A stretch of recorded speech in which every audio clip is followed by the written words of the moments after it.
Hola, estamos conversando con Julia Barragán, que es expresidenta de la Asociación Latinoamericana de Derecho y Economía. Y Julia, hablemos un poco de la teoría de juegos y su relación con los procesos de negociación y arbitraje. Bueno, creo que la teoría de juegos ha representado un inmenso avance en el manejo de las relaciones humanas. La primera cosa que tiene importancia la teoría de juegos es que enseña a los jugadores a pensar en términos de utilidades y no de ganancias.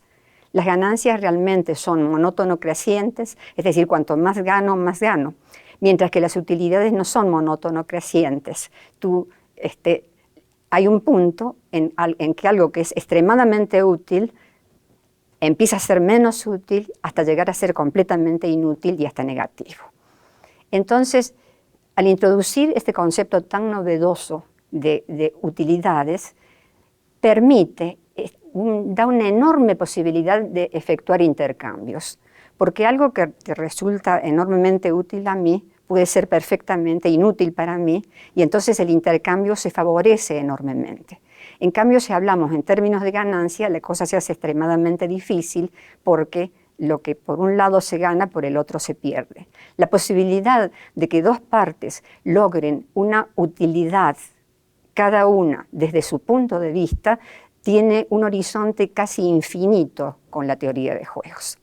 Entonces, al abrirse esa gran oportunidad de intercambio, en donde es posible que dos partes coincidan en obtener utilidades a través de los intercambios, se abre un escenario verdaderamente estupendo para resolver eventuales conflictos. Por eso la teoría de juegos, bien entendida, tiene una relación extraordinaria con lo que son los nuevos mecanismos de resolución de los conflictos. ¿Podemos hablar de esos nuevos mecanismos, por favor? Sí, esos mecanismos surgen básicamente porque por ahí hay algunos dichos que dicen entre abogados te vieres, como una especie de maldición general, o le temo a cualquier cosa, más aún que a la muerte, tener que entrar en tribunales. ¿Por qué vienen esos dichos? Esos dichos vienen porque por lo general la justicia es extremadamente cara, es decir, demanda una cantidad de recursos para llevar adelante cualquier tipo de reclamación, está ligada a una cantidad de procedimientos formales extremadamente, finos, en el sentido de que todos deben ser cumplidos inexorablemente, lo cual la hace lenta, y en muchos casos se ha sentido que la justicia suele estar parcializada, es decir, que no siempre los tribunales son completamente independientes de los otros poderes y de influencias de los otros poderes. Entonces, esos problemas que son reconocidos dentro de la administración de justicia por parte del Estado, empezaron a ser, trabajados precisamente cuando la teoría de los juegos permite esta cuestión de los intercambios, y se empezó a pensar en que debía haber unos mecanismos alternativos para la resolución de los conflictos que no fuese propiamente el contencioso dentro de los tribunales, y que estos mecanismos debían ofrecer unas respuestas que fuesen más rápidas, más económicas y también más confiables, más transparentes en la manera en que se toman las decisiones. De esa manera nace todo un espectro de resolución de conflictos que se escenifican tanto entre corporaciones como entre sujetos e incluso al interior de las corporaciones, porque a veces hay conflictos dentro de las propias corporaciones entre un departamento y otro departamento que no podrían dirimirse en un tribunal, sino que requieren de un negociador o un árbitro que de alguna manera se haga cargo de acercar las posiciones, de hacer ver los beneficios recíprocos de los intercambios y sobre todo demostrar a las partes cuál es la pérdida que tienen en alguna ganancia, porque en términos generales la gente tiende a pensar exclusivamente en aquello de que es despojado, sin darse cuenta de que en la conversa, en todo tipo de intercambio existe también alguna forma de beneficio. Entonces surgen, tanto desde el punto de vista institucional como a niveles individuales, surgen todos unos mecanismos que se han ido desarrollando cada vez más y se han hecho más generalizados, que tienden a resolver los conflictos sin necesidad de ir al contencioso. Y desde el mismo momento en que los contratos se cierran o los acuerdos se plasman, se establecen cuáles van a ser los mecanismos aceptables en el caso de que se produzcan los conflictos. En ese sentido, hay acuerdos preliminares sobre cómo se designarían los árbitros, incluso a veces los árbitros ya son predesignados, buscándose confiabilidad, prestigio, etc.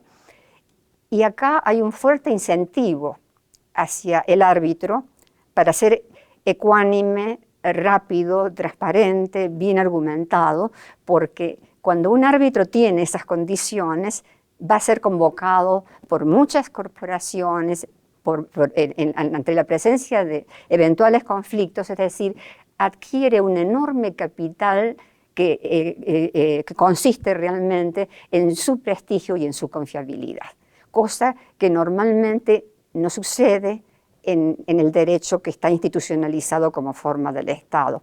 El árbitro se beneficia con un buen arbitraje, tiene interés personal en un buen arbitraje y en tener todas las condiciones que son apetecibles para las partes, mientras que eso está mucho más diluido en el nivel de la justicia ordinaria, que es un poco lo que ha provocado el nacimiento de esto.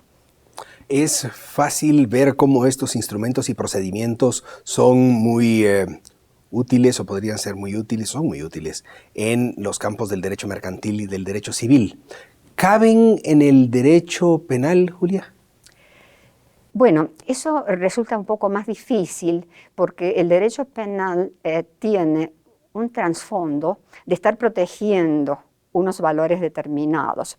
Sin embargo, todas estas cosas que se conocen como los acuerdos entre alguien que ha cometido un delito y el fiscal, lo que se conoce como los intercambios de utilidades, en donde se le garantiza una menor pena o se le garantiza un tratamiento diferencial versus aportar información que puede ser de importancia, creo que responde al mismo principio, al principio de intercambio. Sin embargo, como te digo, eso se utiliza en menos países, esos acuerdos entre una parte que ha cometido un delito, que es sospechoso de la comisión de un delito, y la fiscalía, está desarrollado en algunos países, pero hay algunos otros que se resisten un poco a eso porque consideran que un delito debe ser castigado, es decir, que estamos en presencia de una violación de principios ético-políticos o ético-personales que no ameritan la negociación.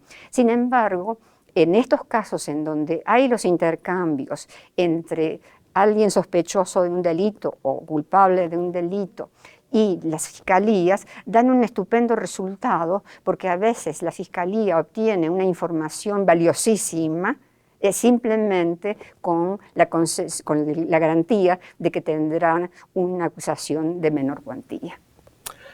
Si un estudiante se acerca y pregunta, profesora, ¿cómo puedo aprender más sobre este tema? ¿Tiene algún libro favorito, algún sitio web favorito que recomendarle? Yo tengo un libro con el que duermo, Games and Decision.